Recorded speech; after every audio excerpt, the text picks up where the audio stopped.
वो एक मुख वाला है या अनेक मुख वाला है? एक मुख वाला। एक बात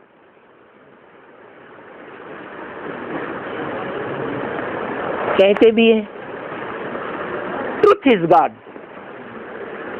क्या जो सत्य है वो एक होता है या अनेक होता है? एक होता है। तो ट्रुथ इज गॉड और गॉड इज ट्रुथ। भगवान क्या है? सत्य है। इस सृष्टि पर सदा काल सत्य है। और बाबा ने भी मुरली में कहा, क्या कहा? इस सृष्टि पर सदा कायम कोई चीज है ही नहीं।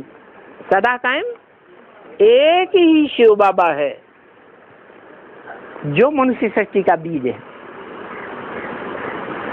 सृष्टि के आदिकाल से लेकर के नर से नारायण बनने का समय से लेकर के 84वें जन्म तक इस सृष्टि पर अंत तक कायम रहता है।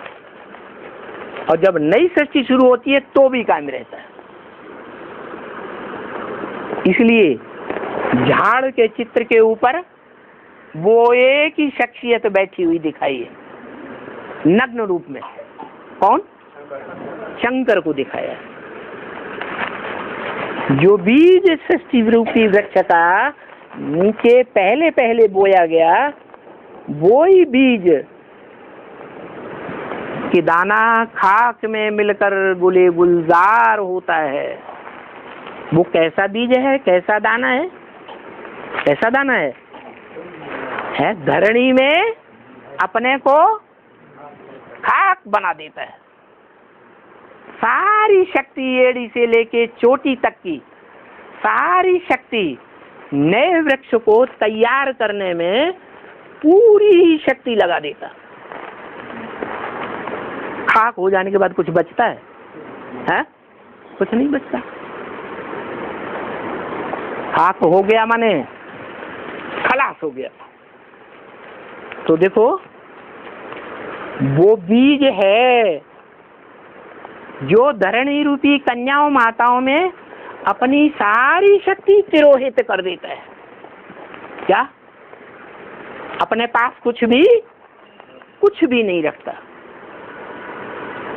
ये राज समझने का है, राजयोग का। क्या? जो राजयोग सिखाने वाला है कौन है? प्रैक्टिकल में है या सिर्फ थ्योरी सिखाता है? हाँ, शिव क्या है? थ्योरी मास्टर है या प्रैक्टिकल है?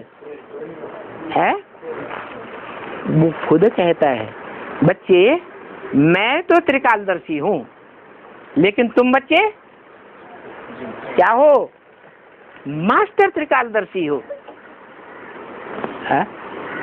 मैं सिर्फ त्रिकालदर्शी हूं, तुम मास्टर त्रिकालदर्शी हो। तुम्हारी मास्टरी है। कैसी मास्टरी? किसको कहा जाता है मास्टर? जो प्रैक्टिकल करके दिखाए।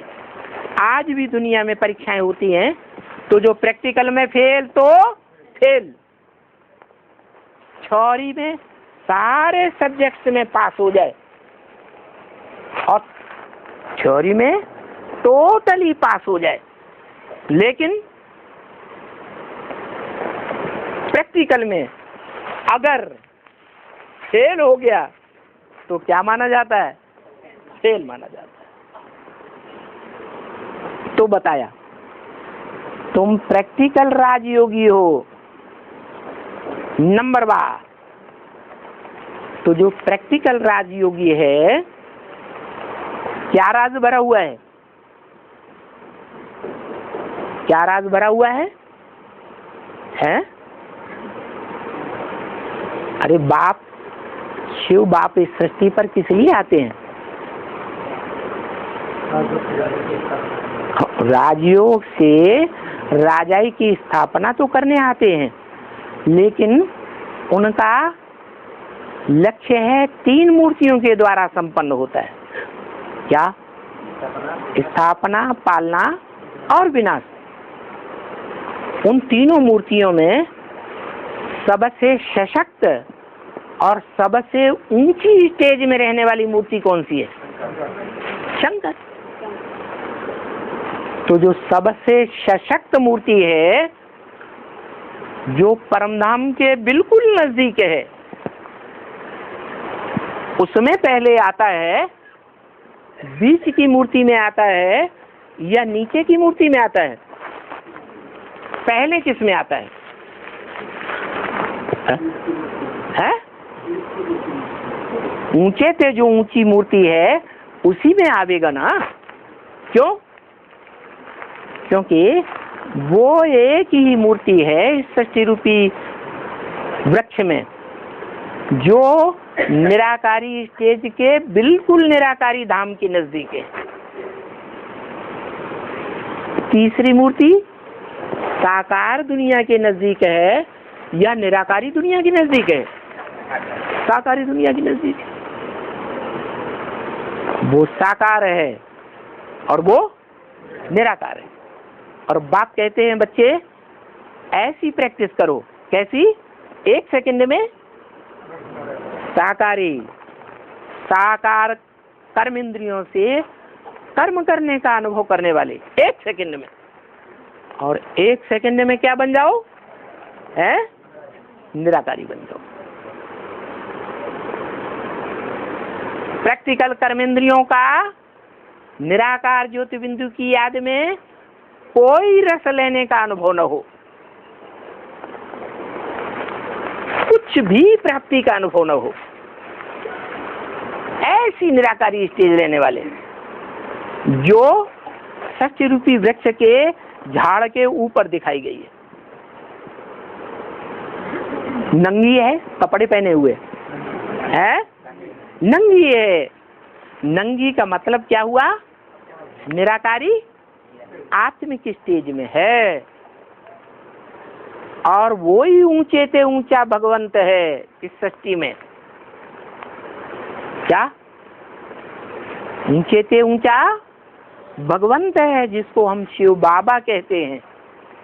इस सारी सृष्टि रूपी मनुष्य सृष्टि का जो हीरो पार्टधारी है।